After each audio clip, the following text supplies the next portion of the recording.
So I hope everything is recording right. Yo, what's up guys, welcome back to a brand new video here on my channel, and in today's video I'm going to show you how you can boost your FPS in Fortnite Chapter 2 Season 7, especially on a low-end PC, or let's say this video is like more beneficial for people with a low RAM amount. Let's say you're like in between like 4 to 8 gigs of RAM, then this video is definitely going to help you out, so please make sure to watch the whole entire thing. I'm going to explain everything step by step, and everything is super important. And if you guys want to support my work, maybe consider to leave a like and subscribe to my channel. This would also help me out so much. And without any further ado, let's get straight into this topic. And since lately so many people recommended me to try out Razer Cortex, I finally did it, and I have to say this program is actually really good. And what it pretty much does is it does end all the processes which are unnecessarily on your Windows PC to save up some RAM, some processor capacity, and just overall boost your FPS. And yeah, I'm just gonna show you real quick here how you can get it, how to set it up properly, and talk about all the features. And obviously guys, what you have to do in the first place is just simply go onto their main website, which I'm going to also link in the description, and just here press on this download now button. And after you successfully downloaded the program, we're just going to drag it onto our desktop.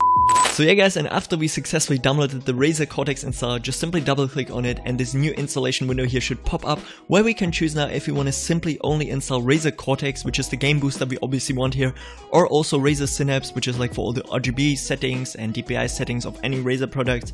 Yeah, we're just gonna go here for Razer Cortex. Obviously just check this one and hit install. I'm obviously not gonna do it since I already installed it here on my PC. And yeah, now I'm going to show you the best settings for Razer Cortex. Okay guys, and this is how your Razer Cortex should look on stock settings. You're gonna be here straight up in the game library. And if you don't have Fortnite in here, or the game you want to actually boost your FPS on, I mean this pretty much works for any other game as well.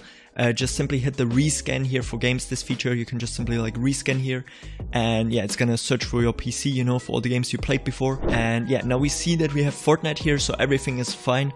And we're just gonna click here on boost now, because this is where the magic happens. And as you can see, we got 22 items to be boosted, which is really good already.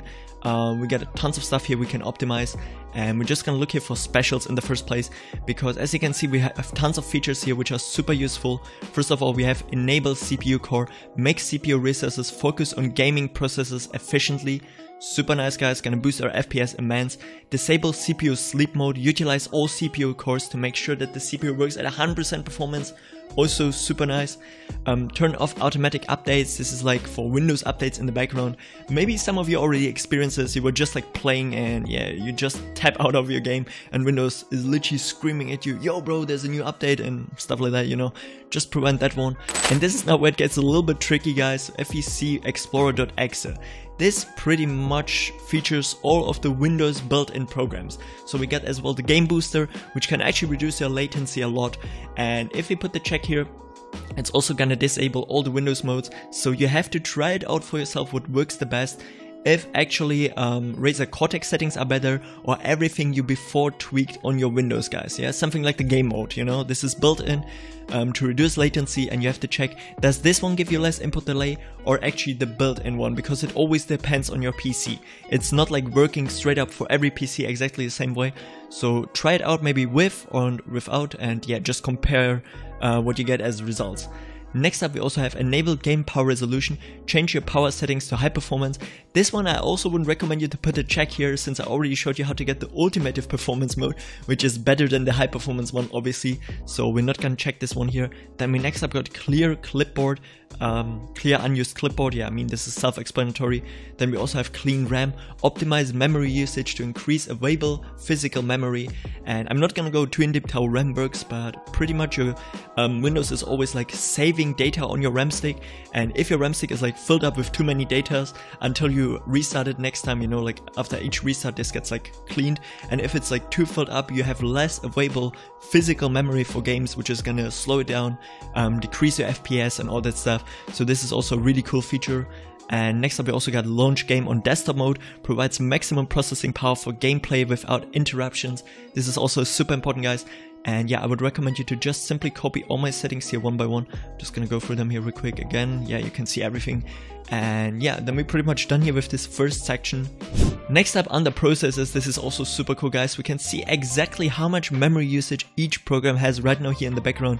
And if you see something which has maybe like a little bit too much, I don't know, maybe like Nvidia Share here right now, which I'm not using at all, just simply check these here, and they're gonna get deactivated over the time you're starting a game.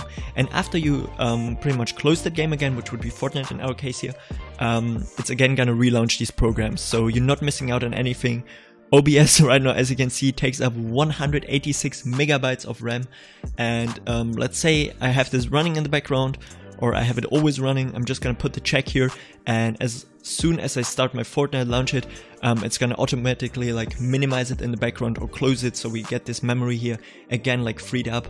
And yeah, we can just go through it a little bit. You can see here still Series Engine. I also don't need this. I got everything saved on my keyboard directly, so I don't need the SteelSeries Engine 3, and it takes up 52 megabytes of RAM, which is also quite high, to be honest. So we're just gonna select it, and you can simply select all the programs you don't need while playing. And yeah, if you maybe like don't want to like